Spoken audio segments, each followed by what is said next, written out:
আপনার মেয়েটা যেখানে বাজার করছে ক্লাস 10-এ পড়ে, ক্লাস 10-এ পড়ে, 8-এ যেদিন উঠেছে সেদিন সে যুবতী হয়েছে, হায়েজ হয়েছে। বিবাহ হলে তার 3টে ছেলে হতো, কোন শরমে সে এখানে বাজারে দাঁড়িয়ে আছে? ওকে হিন্দুর মেয়ে আপনি আমাকে বললেই হবে? জন্ম দিয়েছেন আপনি, কন্ট্রোল করবেন আপনি। তাহাজ্জুদ পড়ে জান্নাত কিনতে চান না, হলে হিসাব 3 শ্রেণীর মানুষ জান্নাতে যাবে না। আল্লাহ রাসূল বলছেন আবাদা, কখনো না। 3 শ্রেণীর মানুষ জান্নাতে যাবে না। এক, আর দায়ুস, যার স্ত্রী বউ মেয়ে বেপরদায় চলে, জান্নাতে যাবে না। হজ করলেও হবে না, তাহাজ্জুদ পড়লেও হবে না। 2, আর রাজলাতু মিনান নিসায়ে, পুরুষের বেশধারী নারী, যারা পুরুষের জুতা স্যান্ডেল পরে, যারা পুরুষের শার্ট প্যান্ট পরে, যারা পুরুষের পোশাক পরে, তারা জান্নাতে যাবে না। তাহাজ্জুদ পড়লেও হবে না, হজ করলেও হবে না।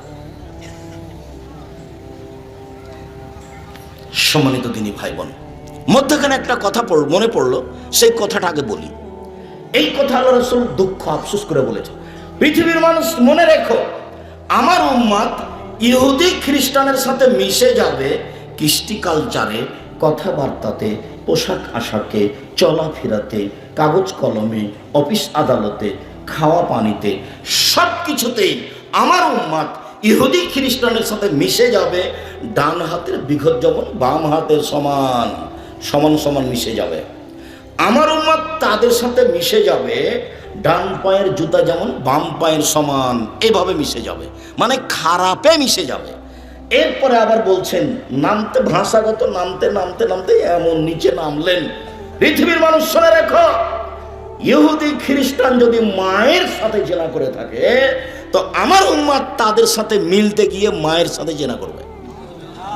আমি যদি বুঝাতে না পারি আমি অক্ষম। বলেন আপনার মেয়ের সামনের দিক চুল ছোট কেন? বলেন, এটা ইহুদি খ্রিস্টানদের মেয়েদের নীতি। বলেন আপনার মেয়ের নখ বড় কেন? নখে নেইল পালিশ আছে। ইহুদি খ্রিস্টানদের পতিতালয়ের মেয়েদের বৈশিষ্ট্য হচ্ছে নখ বড় রাখা, নখে নেইল পালিশ রাখা। ইহুদি খ্রিস্টানদের পতিতালয়ের মেয়েদের বৈশিষ্ট্য হচ্ছে নখ বড় রাখা, নখে নেইল পালিশ দেওয়া। আপনার মেয়ের বড় কেন? আপনি বাপ নন? আপনি তো বাপ, সবাই তো বলছে আপনি বাপ। যদি চান আমি বলেছি আপনি তার সৎ বাপ, আমি কথা বলেছি। আমি আপনাকে সরাসরি বাপ বলতে কষ্ট পাই, যার কারণে আমি একটু এড়িয়ে বলেছি।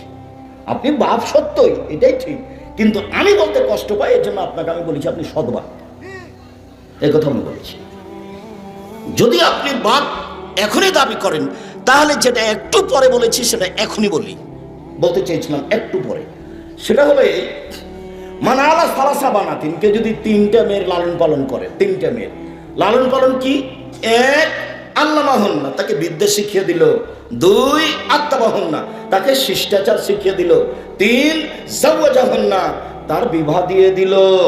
তাহলে এই মেয়ে বিচারের মাঠে, মেয়ে 3টি বিচারের মাঠে বাপকে জাহান্নাম থেকে বাঁচানোর জন্য অন্তরাল হয়ে যাবে। ওইদিকে থাকবে জাহান্নাম, আর এদিকে থাকবে তার পিতা, আর মধ্যে থাকবে মেয়েরা। মেয়েরা বলবে আমার পিতার জন্য আগে জান্নাত ঘোষণা হবে, তারপরে এখান থেকে সরব। তার অন্তরাল। তার মানে যে কোনো মূল্যে মেয়ে তার বাপকে জান্নাতে নিয়ে যাবেই যাবে। আল্লাহ নবী বলছেন কোন আল্লাহ সিতরা মিনান নার, মেয়েরা অন্তরাল হয়ে যাবে, অন্তরাল জাহান্নাম থেকে। এই কথাটা আর একটু পরে বলি। এখন যে জন্য এই হাদিসটা বললাম সেটা হলো এই যে বাপে মেয়েকে বিদ্যা শিখিয়ে দিল, তারপরে শিষ্টাচার শিখিয়ে দিল। শিষ্টাচার কি জিনিস? শিষ্টাচার কি ঘোড়ার ডিম? মানুষে কিন্তু ঘোড়ার ডিম বলে, কিন্তু কেউ কেউ দেখেছে কোনো দিন? তার মানে নেই। তাহলে শিষ্টাচার কি ঘোড়ার ডিম? শিষ্টাচার কি জিনিস? তাহলে কি নখ বড় রাখা, নেইল পালিশ দেওয়া, সেটাই শিষ্টাচার? তাহলে কি মাথার চুল সামনের দিক ছোট রাখা মেয়ের, সেটাই শিষ্টাচার? তাহলে কি আপনার ওই ভুরু উপর নিচে থেকে তুলে চিকন করে রাখা, সেটাই শিষ্টাচার? তাহলে কি ব্রেসিয়ার পরে বেশি বয়সের মেয়ে কম বয়সের দেখাবে, সেটাই কি শিষ্টাচার? শিষ্টাচার কি জিনিস? তাহলে কি এখানে এসে দোকানে হাট বাজার করতে হবে, সেটাই শিষ্টাচার? শিষ্টাচার কি জিনিস? তাহলে কি ভ্যানিটি ব্যাগ হাতে করে সকালে চলে যেতে হবে বগড়া বাজারে, সন্ধ্যায় আসতে হবে কুকুর সিরিয়ালের মতো?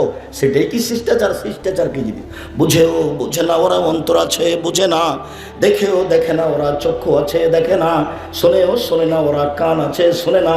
উলায়েকা কালানাম, তারা পশু প্রাণীর মতো, তারা গরু ছাগলের মতো, তারা কুকুর স্ত্রীর মতো, বালহুম বাজাল, বরং তার চেয়ে খারাপ।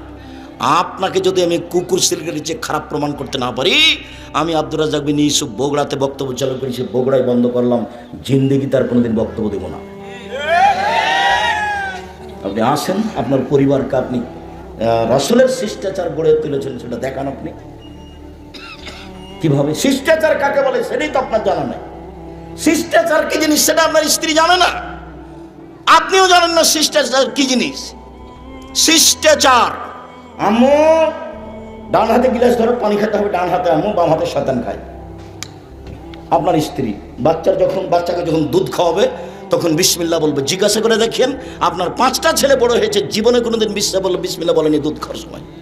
বলে দেখেন, একদিনও বলেনি। অথচ এই দুধ শয়তান খেয়েছে, নিশ্চিত খেয়েছে, অবধারিত খেয়েছে, আল্লাহ নবী বলেছেন খেয়েছে, অত খেয়েছে, এটাই চূড়ান্ত। খাবেই খাবে। যেই মা দুধ খাওয়ানোর সময় বা বিসমিল্লাহ বলবে না, সেই দুধ শয়তান খাবেই খাবে। হাদিস তো বুখারী মুসলিম। শিষ্টাচার কি জিনিস? জামাটা পরালে ডান হাতটা আগে ঢোকাতে হবে, তার নাম শিষ্টাচার। পায়জামাটা পরালে ডান পা আগে পরাতে হবে, তার নাম শিষ্টাচার। খোলার সময় বাম পায়েটা আগে খুলতে হবে, তার নাম শিষ্টাচার। জুতাটা ডান পায়েটা আগে পরাতে হবে, তার নাম শিষ্টাচার। ডান কাতে শুবে বাচ্চাকে সবসময় ডান কাতে শোবে, তার নাম শিষ্টাচার। পেশাব পায়খানায় গেলে বলবে আম্মু দোয়া পড়ে ঢোকো, তার নাম শিষ্টাচার। বের হবে আম্মু দোয়া পড়ে বের হও, তার নাম শিষ্টাচার।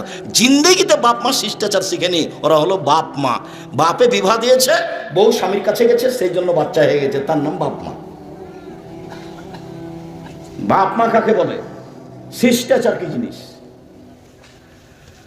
সব নবীর শিষ্টাচার 10টা, সব নবীর শিষ্টাচার 5টা, সব নবীর শিষ্টাচার 10টা, সব নবীর খাসলাত, অভ্যাস, স্বভাব 10টা। এক, মুখ ছোট করা, মুখ ব্লেড দিয়ে কাটা যাবে না, এটা নিষেধ, এটা শিষ্টাচার। 2, দাড়ি বড় করা, চেঁচে ফেলা কাবিরা গুনাহ, ছোট করাও কাবিরা গুনাহ। চেঁচে ফেললে ওর উপরে অভিশাপ হবে। কেন? এখন মহিলা হতে চাই, দাড়ি নাই কার? মহিলা। তো চেঁচে ফেললেও মহিলা হতে চাই, সেজন্য তার উপরে অভিশাপ হবে। সাথে সাথে তার চোখের পাওয়ার কমে যাবে, তার স্ত্রী মিলন ক্ষমতা কমে যাবে। 3, মেশক করতে হবে, সব নবীর খাসলাত, অভ্যাস। 4, কাজুল আসফার, নখ কেটে ফেলতে হবে পুরুষ নারী সবার। 5, নাথুলে বেতে বগলের উঠে ফেলতে হবে, নারী পুরুষ একই হুকুম। ব্লেড ব্যবহার করা হবে না বগলের নিচের লোম উঠানোর জন্য। হালাকুল আনাত, নিচের লোম পরিষ্কার করতে হবে, ঊর্ধ্বে টাইম 40 দিন। শিষ্টাচার, সব নবীর শিষ্টাচার, সব নবীর খাসলাত, সব নবীর অভ্যাস, এটাই অভ্যাস। পেশাব পায়খানার পরে পানি দিয়ে পবিত্রতা অর্জন করতে হবে, সব নবীর অভ্যাস, সব নবীর খাসলাত, সব নবীর বৈশিষ্ট্য। আগে ঢের টিস্যু পেপার তারপরে পানি, এ কথা নয়। আগে ঢের টিস্যু পেপার পরে পানি, এ কথা নয়। আল্লাহ নবী পেশাব পায়খানার পরে পানি দিয়ে পবিত্রতা অর্জন করে মাটি দিয়ে হাত মেজে নিতেন। যদি পানি না থাকে তখন ঢের টিস্যু পেপার, না থাকলে, এটাই হলো বিধান। আবার ঢের টিস্যু পেপার নিয়ে 40 কদম, এটা তো প্রশ্নই আসে না। আবার পায়ের উপরে পা উঠা, এটা তো প্রশ্নই আসে না, এটা তো সভ্যতা নয়। আবার খক খক করে কাশা, যদি তাই হয়, এটাই যদি ধর্ম হয়, তো ও যে 40 কদম হাঁটে তা তার বউ হাঁটে না কেন? যদি এটা ধর্মই হয়, তো ও যে 40 কদম হাঁটে আর পায়ের উপরে পা উঠায়, তার বউ উঠায় না কেন? যদি এটাই ধর্ম হয়, তাহলে ও যে খক খক করে কাশে, তার বউ খক খক করে কাশে না কেন? মুহাম্মদ সাল্লাল্লাহু আলাইহি ওয়াসাল্লামের নীতি, সব নবীর নীতি, সব নবীর খাসলাত, সব নবীর অভ্যাস, সব নবীর আদাত। পেশাব পায়খানার পরে পানি দিয়ে পবিত্রতা অর্জন করতেন। ওযু করার সময় নাকে পানি দিয়ে নাকটাকে ঝাড়তেন। আল্লাহ নবী বলছেন নাকে শয়তান বসবাস করে, সব নবীর অভ্যাস। আর একটা হাদিসে এসেছে নবীদের অভ্যাস আতর গায়ে দেওয়া, নবীদের অভ্যাস বিবাহ করা, নবীদের অভ্যাস লজ্জা করা। লজ্জা, লজ্জা হলো অভ্যাস, খাসলাত, স্বভাব। লজ্জা আছে যার, ইমান আছে তার। লজ্জা নেই যার, ইমান নেই তার। লজ্জা যত বেশি হবে ইমান যত বেশি হবে পাপ তত কম হবে, ইমান যত কম হবে পাপ তত বেশি হবে। বোরকা পড়লেও হবে, তাহাজ্জুদ পড়লেও হবে, হজ করলেও হবে। প্রতি বছর যদি রমজানে উমরা করিয়ে যে তবু তার পাপ বেশি হবে। কেন? তার ইমান কম। পাপ কি দিয়ে ঠেকানো যায়? ইমান দিয়ে ঠেকানো যায়। পাপ কি দিয়ে ঠেকানো যায়? ইমান দিয়ে। বোরখা পরে ঠিকই, প্রেমের গল্প করে ঠিকই, তাহাজ্জুদ পড়ে ঠিকই, প্রেমের গল্প করে ঠিকই। তাহাজ্জুদ পড়তে উঠেছে মুরব্বী মানুষ, 60 বছর বয়স, তখন মনে করছে উজু করে সালাত তো পড়বো, তো একটু টিভিটা চালু করে দেখি, একবারে দেওয়াল ভর্তি টিভি আছে।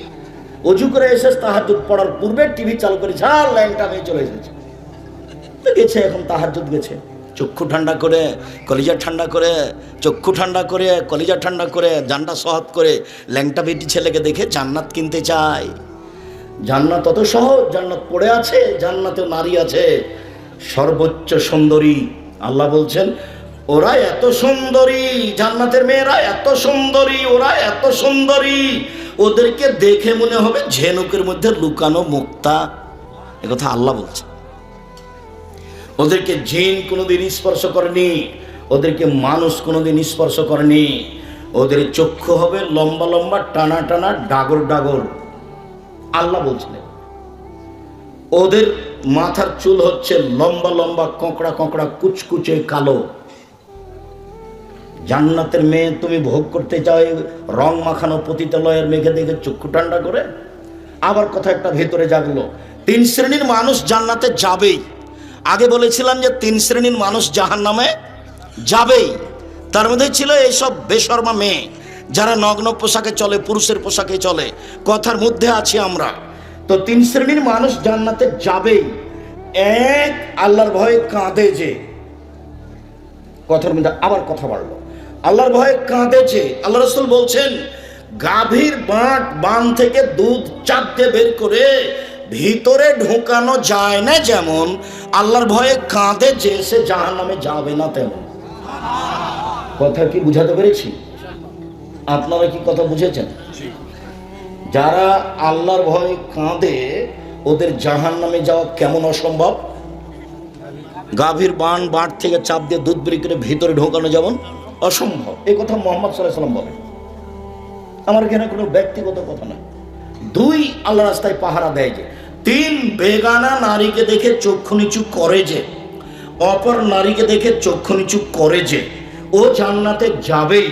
বলেন তো এবার আপনার টিভির কি হবে?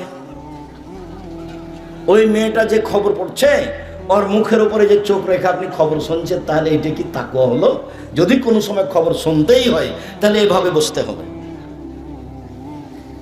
এভাবে সে খবর শুনতে হবে। তাকওয়া ভিন্ন জিনিস, বয়স শেষ, এগুলো করে কোনো লাভ নাই। এইসব কেসা কাহিনীর নামে বক্তব্য শুনে এভাবে অযথা ধর্মের নামে অধর্ম পালন করে লাভ নেই। বল হিসাব রাসূলের নিয়ম নীতি আজও পড়ে আছে। আমি বলি না যে আমি আব্দুর রাজ্জাক বিন ইউসুফ আমার বইটা পড়েন, এই কথা আমি বলিনি। আমি বলছি আপনি যদি সঠিকটা দেখতে চান তাহলে বুখারী মুসলিমেরটা দেখেন, তাহলে অন্তত নিজেই বাঁচলেন। নইলে আপনি রিয়াজুস সালিহিন বইটা পড়েন, হাদিস, সেটা আপনি নিজেই বাঁচলেন। কিন্তু আপনি যদি অন্যদিকে যান তাহলে আপনি বেকায়দায় পড়ে যাবেন, সত্য মিথ্যা আপনি আঁচ করতে পারবেন না। একটু পরে আপনাকে দেখাচ্ছি। 3 শ্রেণীর মানুষ জান্নাতে যাবে। 1, আল্লাহর ভয়ে কাঁদে যে। 2, আল্লাহর রাস্তায় পাহারা দেয় যে। 3, অপর বেগানা নারীকে দেখে চক্ষু নিচু করে যে, সে জান্নাতে যাবেই। আল্লাহ নবী দুঃখ করে আফসোস করে বলেছেন, পৃথিবীর মানুষ মনে রেখো, আমার উম্মত ইহুদি খ্রিস্টানদের সাথে মিশে যাবে এমন ভাবে, ডান হাতের বিঘত যেমন বাম হাতের সমান, ডান পায়ের জুতা যেমন বাম পায়ের সমান, কৃষ্টি কালচারে, পোশাক আশাকে, চলা ফিরাতে, কাগজ কলমে, গাড়ি ছাকড়াতে, সব কিছুতেই তাদের সাথে মিলে যাবে। মিলতে মিলতে এমন ভাবে মিলবে, ওরা যদি মায়ের সাথে জেনা করে আমার উম্মত মায়ের সাথে জেনা করবে। বলো তো ছেলে, তোমার মাথার চুল এই দিক থেকে নিচে চাঁচা আছে, উপরে কেন বড়? এটা কি? এটা তুমি কি দেখাতে চাচ্ছ? তোমার গায়ে একটা গেঞ্জি আছে, পিছনের দিকে 10 লেখা আছে, 10। এই গেঞ্জিটি তুমি কেন নিয়েছো? তোমার পিছনে যারা সালাত আদায় করে তার সালাতই হয় না, তোমার 10 দেখতে দেখতে শেষ। তোমার মা তরকারি রাখার জন্য একটা বাটি কিনেছে, সেটা হলো রুই মাছ।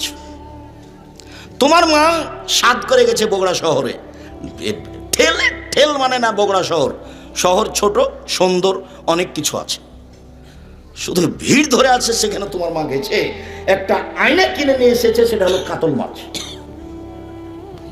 শিষ্টাচার কি জিনিস? শিষ্টাচার কাকে বলে? শোনো, তোমার মা প্লেট কিনেছে কিছু, সেটা হলো চিংড়ি মাছ। বলো তো শিষ্টাচার কাকে বলে? তোমার বাপ একটা তোমার ছোট বোনের পেশাব পায়খানার জন্য পট কিনেছে, সেটা হলো ঘোড়া পট। আমাদের বাড়িতে তো এই পটটা 3 মিনিট থাকতে পারে না, 3 মিনিট। হয় সেটা ফেরত দিব, না হয় ভেঙে ফেলবো, না হয় পুঁতে দেবো, না হয় মাথাটা কেটে দেবো। তোমার বাড়িতে বছর বছর আছে। তোমাকে আর তোমার মাকে আর তোমার বাপকে যদি আমি আব্দুর রাজ্জাক বিন ইউসুফ অশিক্ষিত প্রমাণ করতে না পারি, জাতির সামনে বক্তব্য দেব না।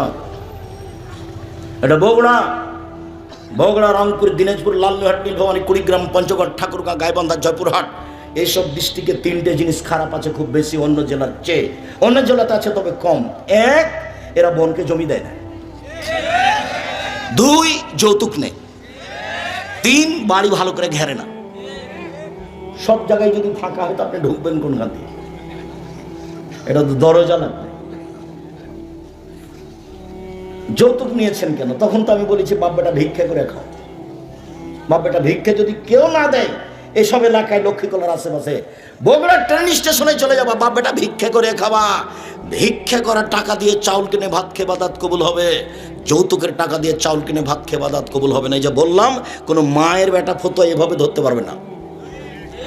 জাতির যদি রাস্তাঘাট করে না দিতে পারি, জাতির যদি স্কুল কলেজ করে দিতে না পারি, জাতিকে চূড়ান্ত সঠিক ধর্ম দিতে পারবো ইনশাআল্লাহ। ধর্মের ব্যাপারে জাতিকে ফাঁকি দিয়ে পরকাল হারাতে রাজি নই। আগামীকাল সন্ধ্যা হতে হতে খাটখাটলা, চকি বস্ত্র, টাকা পয়সা আর সাইকেল, মোটরসাইকেল সব ফেরত দিতে হবে। 24 ঘন্টার মধ্যে ফেরত দিতে হবে। আমি বলেছি, তোমার বাপকে যদি আমি কুকুর সিরিয়ালের চেয়ে খারাপ প্রমাণ করতে না পারি, আমি বক্তব্য দিব না। তোমার দাদা মারা 10 বছর হলো, তোমার দাদা 15 শতক জমি রেখে গেছে। তোমার বাপ নিবে 10 শতক, তোমার ফুফু নিবে 5 শতক। তোমার বাপ নিবে সকালে আর তোমার ফুফু নিবে বিকালে। এইটা প্রমাণ করো দেখি আগে। একসাথেই নিবে। তোমার বাপকে বলে দিও আগামীকালকে গিয়ে বারাতে বলে দিও, আব্বা ভাগ্য নিয়ে এসেছি, আব্বা ভাগ্য ছেড়ে আসেনি, ভাগ্য আমার কাছে আছে। ভাগ্যে যদি জমিদারি থাকে জমিদারি করেই খাবো, ভাগ্যে যদি ভিক্ষা করা থাকে ভিক্ষা করেই খাবো। ফুফুর জমি খেয়ে বাঁচতে রাজি নয়, ফুফুর জমি খেয়ে বাঁচতে রাজি নয়। তোমার বাপ যেন আগামীকাল সন্ধ্যা হতে তো জমি ভাগ করে দেয়। আর যদি তুমি আমাকে বলো, তাহলে আমি আমার বাপকে মাটি দিয়ে আগে জমি ভাগ করেছি, তারপরে খেয়েছি। যদি আমি টুকটাক জমি চিনি, আমার ছোট ভাই চিনে না, আজও চিনে না। ও বরিশালে থাকে, বরিশাল মডেল কলেজের শিক্ষক, ওই পাতায় পড়ি না, কিন্তু নীতিগতভাবে ভাগ করায় ভাগ করে দিচ্ছি। 4, ধনী মানুষ সিট দিয়ে বাড়ি ঘেরো, নাহলে চট ছাড়া দিয়ে ঘেরেন। একটা দরজা রাখেন, বাহির দরজা, সেখানে আপনি গরিব মানুষ কিছু নেই, একটা পর্দা ঝুলছে। আল্লাহ নবী বলছেন, আপনার স্ত্রী ঘুমানোর সময়তে বিসমিল্লাহ বলে একটু খড়কুটা এখানে রেখে দেবে নিচে, সকাল পর্যন্ত এই ফাঁকা দরজা দিয়ে শয়তান প্রবেশ করতে পারবে না। বুখারী মুসলিমের হাদিস। শিষ্টাচার কাকে বলে? শিষ্টাচার কি জিনিস? 1, বেটিকে বিদ্যে শিখিয়ে দিল। 2, বেটিকে শিষ্টাচার শিখালো। 3, মেয়ের বিবাহ দিয়ে দিল। তখন মেয়ে 3টি বাপের জন্য অন্তরাল হলো। তখন মেয়ে 3টি বাপের জন্য অন্তরাল হলো। বাপে মেয়েকে কি শিখালো? যেদিন 5 পাস করেছে তারপর থেকে 3 জন শিক্ষক। মেয়েকে ডাক্তার বানাতে হবে। 8-এর পরে 4 জন শিক্ষক। তারপরে ম্যাট্রিক পাস করার পরে ইন্টার পাস করলে বিশ্ববিদ্যালয়ে ভর্তি হতে হবে। জয়টা সাবজেক্ট তয়টা শিক্ষক। তারপরে মেয়ে ডাক্তার হয়ে আর একজনের সাথে চলে গেল। আবার না হয় মেয়ে পড়ছে লন্ডনে আর বাপে চিল্লা দিতে গেছে আমেরিকা। বাপ ওখানে তাসবি টিপছে, মেয়ে এখানে প্রেমের তাসবি টিপছে। 3 শ্রেণীর মানুষ জান্নাতে যাবে না। 1, নিয়মিত বিড়ি, তামাক, জর্দা, সিগারেট, গুল, নেশাদার দ্রব্য খায় পান করে, তারা জান্নাতে যাবে না। 2, যারা পুরুষের পোশাক পরে মহিলা হয়ে, তারা জান্নাতে যাবে না। একবার হজ করেছে, মাথায় টুপি আছে, মেয়ে পাশে হাঁটছে, মেয়ে স্কিন পায়জামা পরে আছে, তো ইহুদি খ্রিস্টানের পোশাক। আমি তো দেশের বহু দেশ ঘুরে ফিরে দেখছি যে সব ওখান থেকে এসেছে। বিমানবন্দরে যখন নামে তখন একটু একটু লজ্জা করে ওই মেয়েটাই, যে মেয়েটা ওখানে উলঙ্গ হয়েছিল। তারপরে কিছু কিছু এখন এটা কমে গেছে, যেহেতু এখন বাপও কিছু বলে না, এখন মাও কিছু বলে না। মা বলছে তুই আরো ল্যাংটা কাপড় খুলে দে, তুই এভাবে কাপড় পরে আছিস কেন? ওর মা ওটা মা নয়। রাসূল সাল্লাল্লাহু আলাইহি ওয়াসাল্লাম বলেছেন, বাপ মা যদি ইহুদি হয় ছেলে মেয়ে ইহুদি হবে, বাপ মা যদি খ্রিস্টান হয় ছেলে মেয়ে খ্রিস্টান হবে। জন্ম নিয়েছে মুসলমান হিসেবে, কিন্তু বাপ মা তাকে ইহুদি করেছে, বাপ মা তাকে খ্রিস্টান করেছে, বাপ মা তাকে আগুন পূজক করেছে। এই মেয়ে খারাপ নয়, মা খারাপ। এই ছেলে, এই মেয়ে খারাপ নয়, আর বাপ খারাপ। এ কথা আমি বলিনি, এই কথা মুহাম্মদ সাল্লাল্লাহু আলাইহি ওয়াসাল্লাম বলেছেন, হাদিস বুখারী মুসলিম। ছেলে মেয়ে জন্ম দিলে 7ম দিনে নাম রাখতে হবে, 7 দিনের দিনই রাখতে হবে। 7 দিনের দিন একটা ছাগল জবাই করতে হবে, কানা হোক, ন্যাংড়া হোক, 2 মাসের হোক, পা ভাঙা হোক, হাত ভাঙা হোক, একটা আকিকা দিতেই হবে। 7 দিনের দিন দিতেই হবে। চাঁপাইনবাবগঞ্জের ভাষাতে আপনি তো দিবেন, আপনার বাপকে দিতে হবে, ওটা বাপের জিম্মেদারি। 14 দিনে চলে না, হাদিস ঠিক নয়। 21 দিনে চলে না, হাদিস ঠিক নয়। জীবনে একদিন চলে না, হাদিস ঠিক নয়। 7 দিনের দিনই দিতে হবে। কানা খোড়া দেন, 200 টাকা দিয়ে দেন, 500 টাকা দিয়ে দেন। এই কি কুরবানি? কুরবানি মানে বিশাল ব্যাপার, কুরবানি মানে নেকির ব্যাপার, কুরবানি মানে বিশাল ব্যাপার। চোখ ভালো কিনা দেখো, কান ভালো কিনা দেখো, পা ভালো কিনা দেখো, লেজ ভালো কিনা দেখো, খুর ঠিক আছে কিনা দেখো, তরু তাজা কিনা দেখো, সিং ঠিক আছে কিনা দেখো, সুন্দর ঝকঝকে টকটকে দিকে কিনো, মোটা তাজা, নেকির ব্যাপার। ফাঁকি দেওয়ার কোনো সুযোগ নাই। বেশি টাকা আছে, রাজস্থান থেকে উট কিনে নিয়ে এসো, না আছে ষাঁড় কিনো, না আছে খাসি কিনো, না আছে ছাগল কিনো, নইলে ভেড়া কিনো। ভেড়া ভেড়ি কম টাকা দিয়ে, ভাগে টাকা দিয়ে ওনারা হারাম টাকা, আর আপনার হালা টাকা কে বুদ্ধি দিল? এগুলো আমি কোনোদিন এরকম বুদ্ধি দিইনি। কুরবানি দেন নেকির জন্য, আর আকিকা 7 দিনের দিন দিতে হবে। চাঁপাইনবাবগঞ্জের ভাষাতে আপনি তো দিবেন, আপনার বাপকে দিতে হবে। 7 দিনের দিন 4টা কাজ। 1, ছাগল জবাই করা, আকিকা দেওয়া। 2, মাথা নেড়ে করা। ডাক্তার বলেছেন মাথার পরে নেড়ে করতে হবে, আপনি বলবেন করবই, 7 দিনের দিনই করবো, নবী বলেছেন। 3, চুল সম পরিমাণ রূপা, ওই পরিমাণ টাকা ফকির মিসকিনকে দিয়ে দেওয়া। 4, নাম রাখা, আকিকা দেওয়া, মাথা নেড়ে করা, চুল সম পরিমাণ রূপা দান করে দেওয়া। এটা রাসূলের বিধান। ধর্ম পাগল হয়নি, ধর্ম রাজশাহী চাঁপাইনবাবগঞ্জের হাওয়াই লাড্ডু নয় যে আপনি খাবেন না বা ছেড়ে দিবেন, এটা নয়। 1 গ্লাস পানি পান করলে 5টা বিধান লাগে, তার নাম ধর্ম। 1 গ্লাস পানি পান করলে 5টা বিধান লাগে, তার নাম ধর্ম। পীর সাহেব দিয়ে চলে না, বড় হুজুর দিয়ে চলে না, রূপক ধর্ম বুজুর্গানের দিন দিয়ে চলে না। 1 গ্লাস পানি পান করলে কয়টা বিধান লাগে? 5টা। 1, ডান হাতে ধরতে হবে। 2, বিসমিল্লাহ বলতে হবে। 3 শ্বাসে পান করতে হবে। 4, বসে পান করতে হবে। 5, পান শেষে আলহামদুলিল্লাহ বলতে হবে।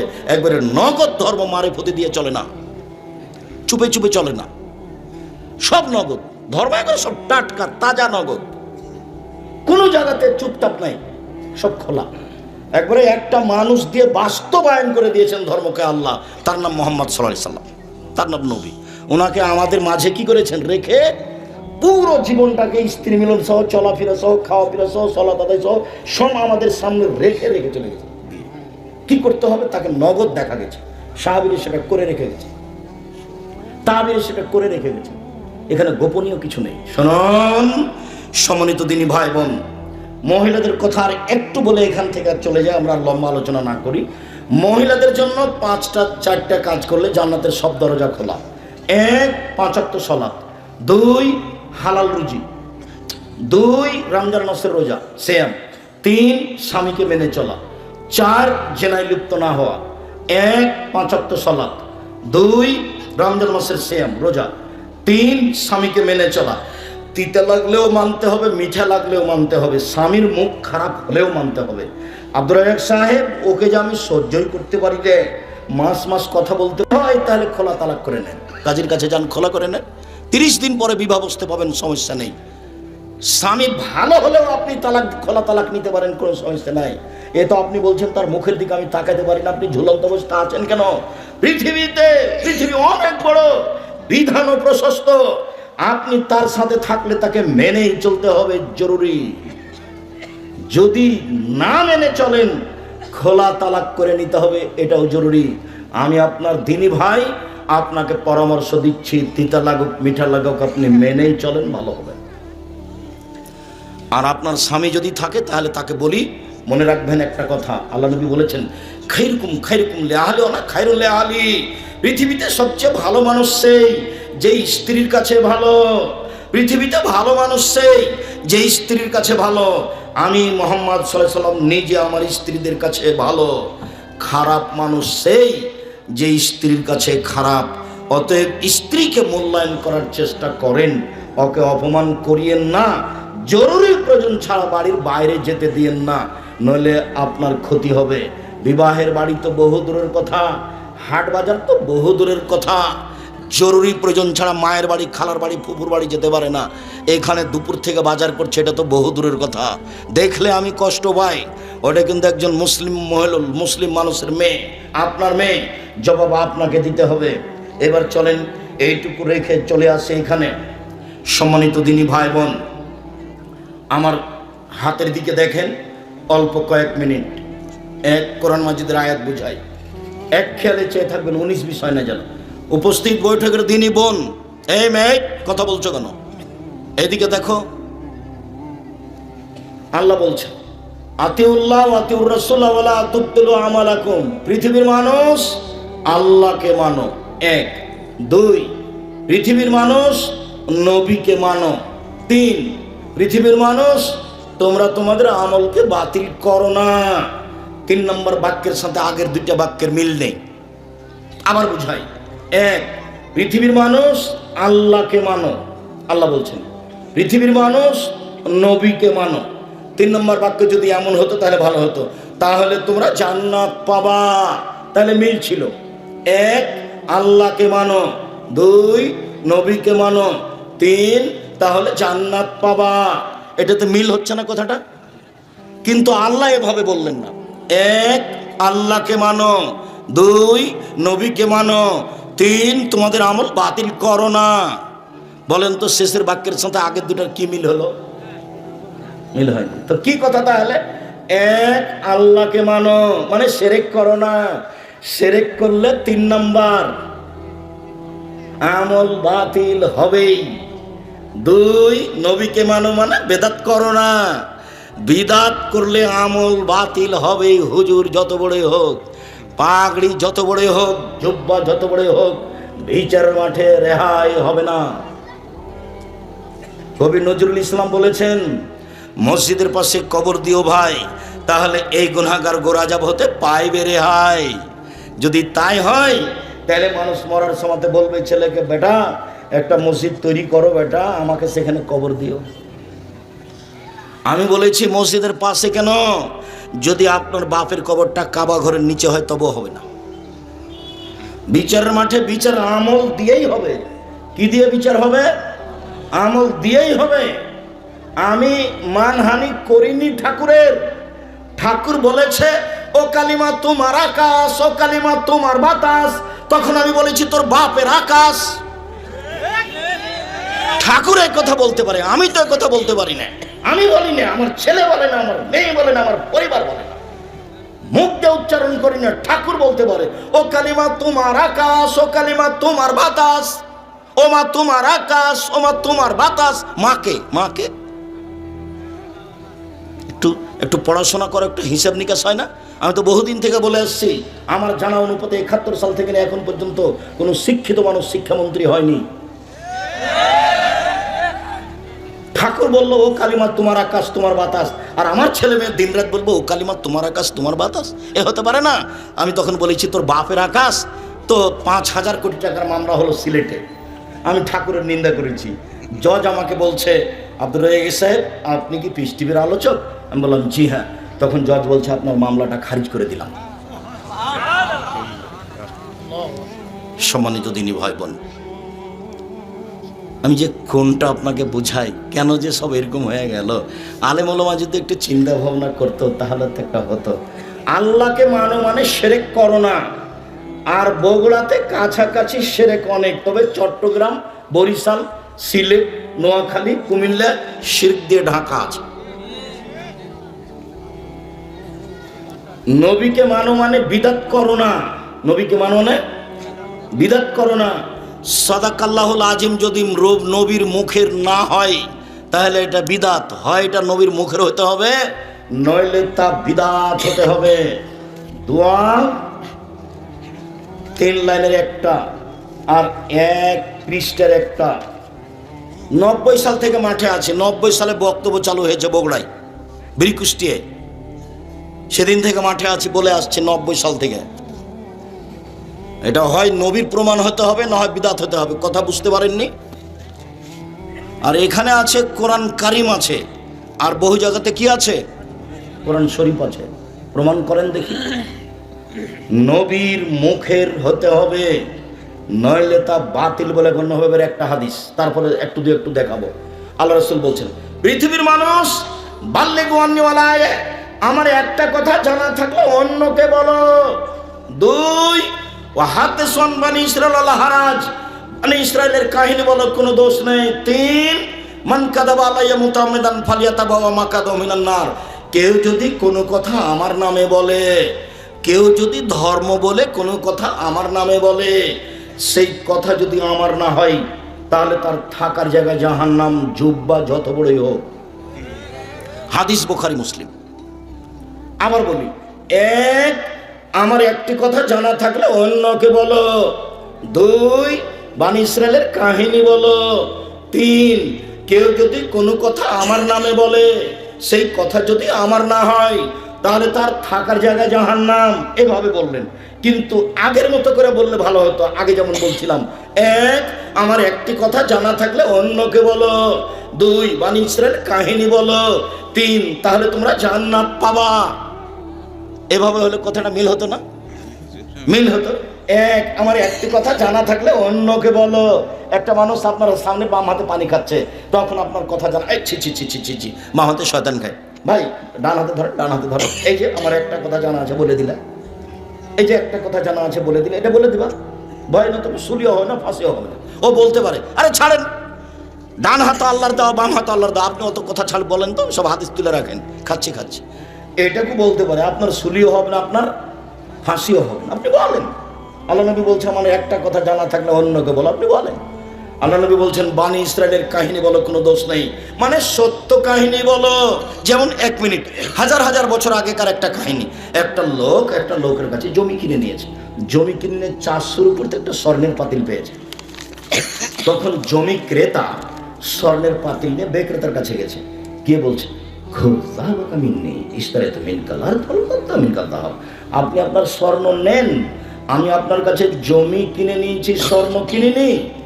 তখন জমি বিক্রেতা বলছে, বেতলার জমা ফিহা, আমি স্বর্ণের পাতিল নিব না, আমি জমিও বিক্রি করেছি, জমির ভিতরে যা কিছু ছিল সব বিক্রি করেছি, ওটাও নিব না।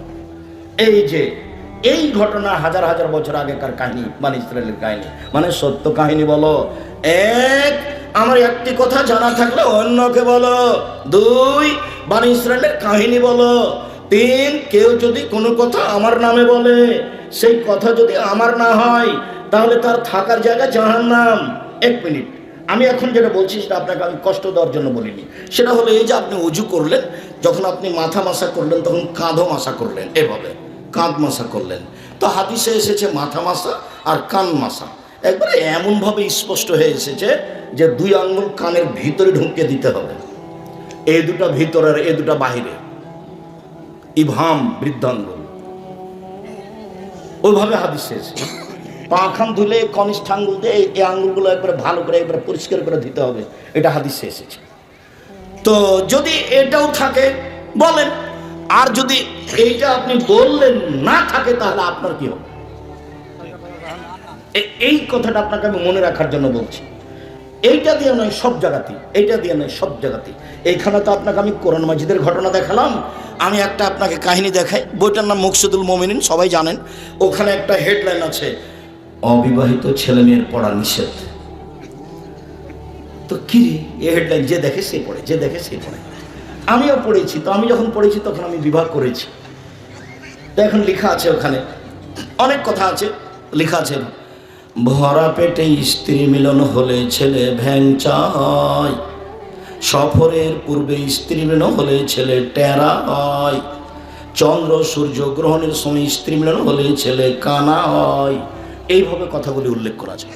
আল্লাহর কসম, শুরু থেকে নিয়ে শেষ পর্যন্ত একটা বাক্য সত্য নয়, বরং সরাসরি কোরআনের উল্টা। কোরআনে আল্লাহ বলছেন, নিসাউকুম হারসুল্লাকুম ফাতু হারসাকুম। পৃথিবীর মানুষ তোমাদের স্ত্রী তোমাদের জমি, পৃথিবীর মানুষ তোমাদের স্ত্রী তোমাদের জমি, তোমাদের ক্ষেত, তোমরা তোমাদের খেতে আসো তোমাদের ইচ্ছে মতো, সকালেই কি, বিকালেই কি, দুপুরেই কি, ভরা পেটেই কি, সফরের পূর্বেই কি, চন্দ্রগ্রহণ লাগলেই কি আর না লাগলেই কি। এ কথা আল্লাহ বলে, আর এটা মানুষে বলে। অথচ পুরো আলোচনাটা শিরক, পুরো আলোচনাটা শিরক। একবারে দেশ, যদি আপনি শিরক বেদাত দেখেন তাহলে মনে হবে যে এটা বিপদ সীমার উপর দিয়ে চলছে। আল্লাহ নবী বলছে, লাক্কান ওয়াতাকুম লা ইলাহা ইল্লাল্লাহ, লোকটা মরে মরে জান যায় যায়, লোকটা মরে মরে জান যায় যায়। হাদিসে এসেছে, আল্লাহ রাসূল বলছেন, মুসলিম ওর পাশে বলো লা ইলাহা ইল্লাল্লাহ, মাঝে মধ্যে পাশে বলো লা ইলাহা ইল্লাল্লাহ। কেন? মান কান আখির কালামে লা ইলাহা ফাদাখালাল জান্নাহ। মানুষের শেষ বাক্যটা যদি লা ইলাহা ইল্লাল্লাহ হয় তাহলে জান্নাতে চলে গেছে। এইটা না হয়ে কোরআন মাজিদ পড়া হচ্ছে তার পাশে, অথচ তার পাশে কোরআন মাজিদ পড়তে হবে এরকম কোনো হাদিস নাই। সূরা ইয়াসিন পড়ার প্রমাণে হাদিসটি জাল, আর এটা হাদিস মুসলিম। আল্লাহর নবী বলছেন, পৃথিবীর মানুষটা মরে মরে যায় যায়, তার পাশে বলো লা ইলাহা ইল্লাল্লাহ, বলো মাঝে মধ্যে লা ইলাহা ইল্লাল্লাহ। সেও যদি কোনো ফাঁকে বলে ফেলে লা ইলাহা ইল্লাল্লাহ, তাহলে সে কোথায় চলে গেছে? জান্নাতে চলে গেছে। রাসূলের মুখের ভাষা আপনি জোর করে বললেই হবে? ধর্ম কি পাগল হয়ে গেছে? ধর্ম একজনের কথা দিয়ে চলে, যার নাম মুহাম্মদ সাল্লাল্লাহু আলাইহি সাল্লাম। ওমর যত শক্তিশালী ইমানদার হোক না কেন, ওমর রাস্তা দিয়ে হাঁটলে ওই রাস্তা দিয়ে শয়তান হাঁটতো না। হাদিস বুখারী মুসলিম। ওমর রাদিয়াল্লাহু তাআলা যদি কোনো কথা বলেন, সেই কথা যদি নবীর না হয় তাহলে তা বাতিল বলে গণ্য হবে। ওমর যত শক্তিশালী ইমানদার হোক না কেন। পীর সাহেব তো বহুদূরের কথা, বুজুর্গানে দিন তো বহুদূরের কথা। আজকের আলোচনা নিয়ে আমি আর কিছু বললাম না, আপনারা কষ্ট পাবেন, আমি আপনাদের কষ্ট দিতে রাজি নই। তবে আপনি মনে রাখবেন, আল্লাহ রাসূল বলেছেন, কাফাবিল মারে কাজবানি ও হাদ্দাসা বিকুল্লি সামিয়া। একজন বক্তার, আমার মতো একজন বক্তার মিথ্যুক হওয়ার জন্য এতটুকু যথেষ্ট। শরীয়তের কোনো কথা বলে দিল তদন্ত না করে, আর কণ্ঠস্বরে বক্তব্য চলবে না। বক্তব্যের সুন্নাত। 1 মিনিট, এই ছেলে, এই যা খাতাবা, যখন আল্লাহ রাসূল বক্তব্য দিতেন, অহমারা তাই না হোক, দুই চোখ লাল হয়ে যেত, অস্তাদা গাজাব হোক, তার রাগ বেশি হয়ে যেত, আলা শব্দ হোক, তার কণ্ঠ উঁচু হয়ে যেত, কান নহমানো জোরে যায়, যেন তিনি সৈন্যদলকে ধমক দেখাচ্ছেন, এই করো সেই করো। এটা ছিল বক্তব্যের গতি। একবারে পরিবেশ ঠান্ডা, যেখান দিয়ে যাবে ছিঁড়ে ছিঁড়ে চলে যাবে, যাতে করে কথা আপনার মনে থাকে রাসূলের মুখের কথা। এটাই ছিল বক্তৃতার সুন্নাত। সব কিছু উল্টে গেল হুজুরের বক্তব্য শুনলে। তাই তো বলেছি, দেশের আলেম ওলামার বক্তব্য শুনলে মনে পড়ে পুঁথির গানের কথা।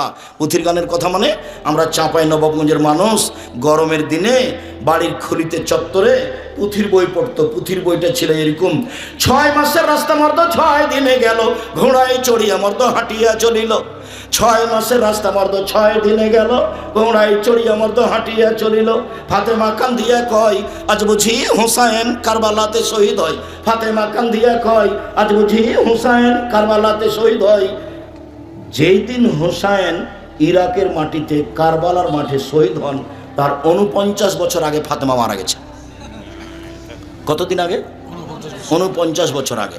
তাহলে আজকে এটা ধর্ম হতে পারে কি করে? 1 মিনিট, শেষে চলে এসেছে। এটা বগুড়াতে একটা জায়গা আছে নগর মাদ্রাসা। নগর মাদ্রাসাতে একজন বক্তব্য দিচ্ছে, এভাবে বলছে, আব্দুল কাদের জিলানীর বাড়িতে তখন ওর জন্ম হয়নি, একজন ভিক্ষুক এসেছে ভিক্ষা করতে, তার মা ভিক্ষা নিয়ে যে দিয়েছে। তখন ওই ভিক্ষুক তার মাকে দেখে আকৃষ্ট হয়েছে। তখন আব্দুল কাদের জিলানী মায়ের পেট থেকে এটা খারাপ মনে করে ও বাঘের আকৃতিতে বের হয়ে ফকিরকে হত্যা করেছে। তো এখন যদি জনগণ কেউ লাভ দিয়ে উঠে বলতো, জি জনাব, আপনার কথা বুঝেছি, আব্দুল কাদের জিলানী রাহিমাহুল্লাহ মায়ের পেট থেকে বাঘের আকৃতিতে বের হলেন, ফকিরকে হত্যা করলেন, এখন মায়ের পেটে গেলেন কিভাবে? এটা হলে হতো। এটা ধর্ম? আব্দুল কাদের জিলানী রাহিমাহুল্লাহ যাচ্ছেন আকাশে। কোথায় যাচ্ছেন আপনি? আল্লাহর বিচার ভুলে হয়ে গেছে, সেজন্য ঠিক করতে যাচ্ছেন। কথা শেষ করলাম। সম্মানিত দিদি ভাই বোন, বিষয় ভিত্তিক বক্তব্য দিতে হবে আমাদেরকে। আজকের বিষয় খাওয়া পান করার নিয়ম।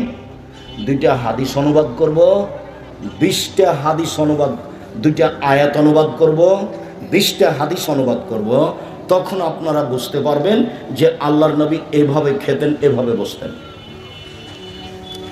যখন নফল সালাতের আলোচনা করব তখন বলবো চাস্তের সালাতেই, এশরাকের সালাতেই, মসজিদে ঢোকার সালাতেই, ওজুর সালাতেই, প্রয়োজনের সালাতেই, ইস্তেখারার সালাতেই, আওয়াবিনের সালাতেই, তখন মানুষ বুঝবে যে সালাত হলো এই।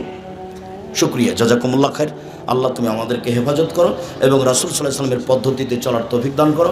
ও আমার দিনী ভাই বোনেরা, বই পুস্তক আছে, আব্দুল্লাহর বই আছে, ওই যে আব্দুল্লাহর ফিলিস্তিনের উপর সেটা আছে, আব্দুল্লাহর মিন্নাতুল বারি আছে, আর আমাদের বইগুলি আছে। আজকে যে আলোচনা করছিলাম সেটা আছে উপদেশ বই, আর সালাতের বইটা তো আছে।